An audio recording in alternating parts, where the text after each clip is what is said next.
বাংলাদেশ বিরোধী। এটা হচ্ছে বাংলাদেশ বিরোধী। একই দিনে ভোট হলো, আপনারা একটা মানলেন আর একটা মানলেন না। What is the matter?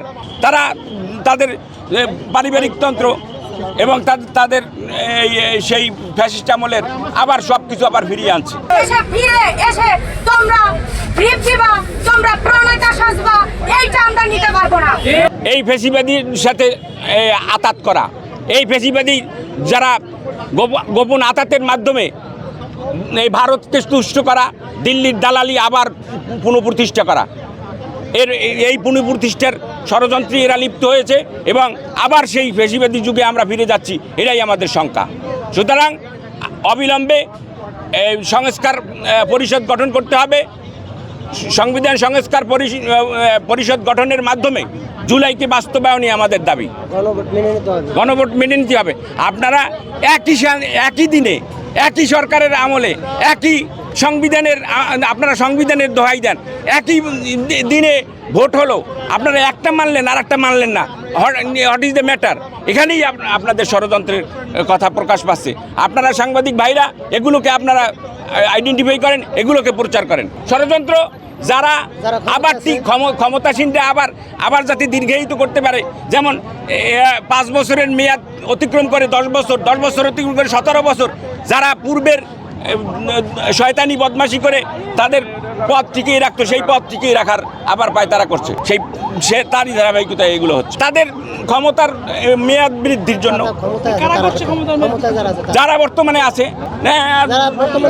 বর্তমানে ক্ষমতাসীন দলরা, তারা আবার সেই ফ্যাসিস্টের যুগে চলে যাচ্ছে। তারা তাদের পারিবারিক তন্ত্র এবং তাদের সেই ফ্যাসিস্ট আমলের আবার সব কিছু আবার ফিরিয়ে আনছে। না, এটা তো সম্ভব না। এর জন্য কি এই জুলাই সনদ হয়েছিল? হলো আমাদের জুলাই সনদ বাস্তবায়নের জন্য তারা অনেক পায়তারা করতেছে। সরকার বলছে যে আমাদের জুলাই সনদ অতি শীঘ্রই মানবে, কিন্তু এখন পর্যন্ত কয়েক মাস হয়ে গেল তারা মানতেছে না। আমরা এখানে আজকে মানববন্ধন করতেছি, তাদেরকে বলতেছি অতি শীঘ্রই যদি তারা এই দাবি না মানে, জুলাই সনদ বাস্তবায়ন না করে, আমরা কঠোর আন্দোলন দিতে বাধ্য হব আহত এবং শহীদ পরিবারের পক্ষ থেকে। আমাদের সাথে তারা মানে এক ধরনের প্রতারণা করতেছে। যদি আমরা এই কারণে আজকে আমাদের মানববন্ধন, আমরা শান্তিসম্পন্নভাবে মানববন্ধন বলতেছি, যদি তারা না মানে তাহলে আমরা রাস্তায় নামতে বাধ্য হবো আবার। এটা হলো আমাদের আজকের মানববন্ধনের। বাংলাদেশ বিরোধী। এটা হচ্ছে বাংলাদেশ বিরোধী। এটা হচ্ছে বাংলাদেশের মানুষের বিরোধী। সুতরাং আমরা খুব পরিষ্কারভাবে বলতে চাই, আমরা বলতে চাই যে বাংলাদেশের রক্ত দিতে চায় না। আমরা বলতে চাই সেই সম্মান, এই সরকারকে আমরা বিশ্বাস করতে চাই।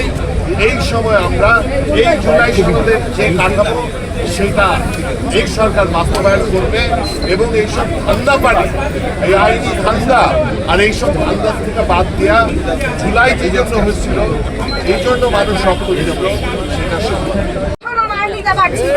রক্ত আমাদের, দেশ আমাদের। তোমরা 10 বছর 15 বছর দেশের বাইরে আরাম আয়েসে শিলংয়ের থেকে দেশে ফিরে এসে তোমরা তোমরা প্রণয়তা সাজবা, এইটা আমরা নিতে পারবো না। গণভোটের রায় নিয়ে আজকে এত কেন প্রহসন আমরা আর নিতে পারছি না।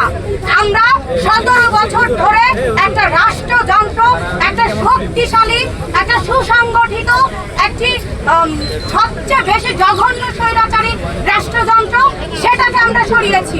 আমাদের ছাত্র জনতার শক্তিকে কেউ অবহেলার চোখে দেখবেন না। আপনাদেরকে আবার শিলং না, আবার পিন্ডিতে পাঠিয়ে দিব। করেন। আমরা আপনাদেরকে যথেষ্ট ভদ্রতার সহিত বারবার বলেছি, বারবার আপনাদেরকে অনুরোধ করেছি, আমাদের গণভোট জনগণের রায় যদি আপনাদের কাছে প্রহসন মনে হয়, তাহলে বিশ্বাস করেন 5840 দিনের বাংলাদেশের মানুষের প্রান্তের প্রত্যেকটা মানুষের যে রক্তের অভিশাপ, সেই অভিশাপ আপনাদের কাছে বুলেট হয়ে লাগবে। আমি এবং আমার সহযোদ্ধা যারা আছে, তাদেরকে আপনারা এতটা হেলাফেলা ভাববেন না, আপনারা তাদেরকে এতটা দুর্বল চিত্তে ভাববেন না। আজকে আমরা এক আবু সাইদের গুলিতে সারা বাংলাদেশ নেমে এসেছিল। আপনারা ভাবছেন যে সেটা ইমোশন ছিল, ইমোশন না, সেটা দেশ ছিল, সেটা ভাইয়ের রক্ত ছিল। আর কোন রক্তের সাথে আমাদের ভাইয়েরা মাঝে যে একটা স্লোগান দেয়, রক্ত যখন দিয়েছি রক্ত আরো দেব না। আমি এই স্লোগানের সাথে সহমত না। আমি আমার ভাইদের হারাতে চাই না। আমি রক্ত দিয়েছি, আমার ভাই রক্ত দিয়েছে, আমার অনেক বোনেরা রক্ত দিয়েছে, এখনো অনেকে হাসপাতালের বেডে শুয়ে আছে। এই মানুষগুলোর রক্তের হিস্সা বুঝে নিব।